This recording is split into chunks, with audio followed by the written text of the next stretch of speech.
Monsieur le Premier Président de la Cour des comptes, vous avez toujours apporté au bureau exécutif tout le soutien nécessaire à l'accomplissement de sa mission en adoptant en toutes circonstances une attitude qui inspire la sagesse et la bienveillance. Nous devons engager un dialogue franc et sincère pour un réel sursaut de la justice. Chacun d'entre nous doit assumer sa part de responsabilité afin que cette œuvre commune puisse retrouver une image plus reluisante auprès des justiciables dont nous sommes les serviteurs et qui doivent être au début et à la fin de nos actes de tous les jours. Le bureau exécutif exhorte encore une fois de plus les magistrats à assumer leurs fonctions en toute indépendance et en toute impartialité en leur assurant son soutien total. Certes, l'UMS n'est pas juge ni procureur, encore moins une instance disciplinaire, mais tout en veillant au respect des règles éthiques et déontologiques, elle s'érigera toujours en bouclier contre toute immixtion de nature à porter atteinte à l'indépendance du pouvoir judiciaire.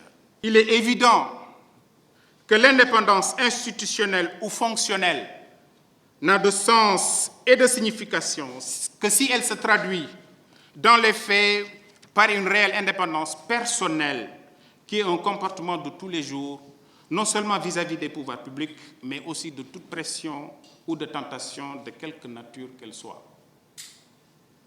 En outre, il est indéniable que cette indépendance nécessite également que les budgets des juridictions et du ministère de la Justice soient revus à la hausse.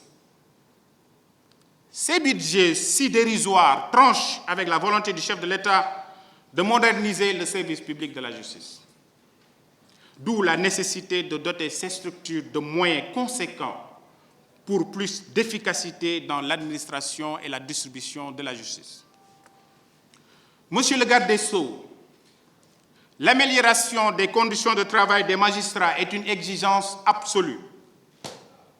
À ce titre, le programme de réhabilitation et de construction d'édifices doit être davantage accéléré et élargi, vu la vétusté de certains bâtiments qui abritent la justice, comme ceux de Kolda, Matam et j'en passe. Il y va de la sécurité de nos collègues et de la solennité de la justice. Cette insécurité est également relevée sur l'état des moyens de locomotion dont la majorité remonte à 10 ans ou même plus.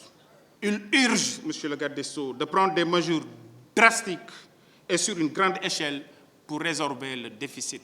Monsieur le garde des Sceaux, le Conseil supérieur de la magistrature est le garant d'une gestion transparente de la carrière des magistrats. Dès lors, il doit autant que possible se tenir pour plus de transparence dans les prises de décision. En effet, l'acronyme CSM ne doit pas être réduit à une consultation séparée des magistrats à travers la procédure de consultation à domicile qui ne doit être utilisée qu'en cas d'extrême urgence.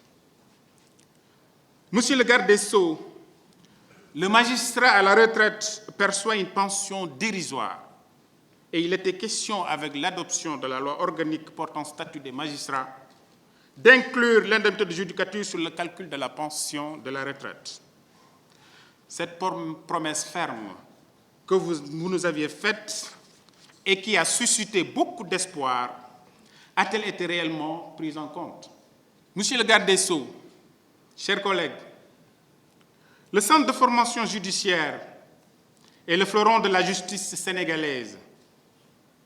Il fait notre fierté et constitue l'un des symboles pour les acteurs de la justice. Mais le constat de sa situation est amer, en ce que le CFJ est confiné dans une étroitesse étouffante et s'enlise dans un dénouement total. Malgré les maigres moyens de la justice, retenez bien 0,98% du budget national, pour être à la hauteur des attentes du peuple sénégalais, au nom duquel vous rendez la justice.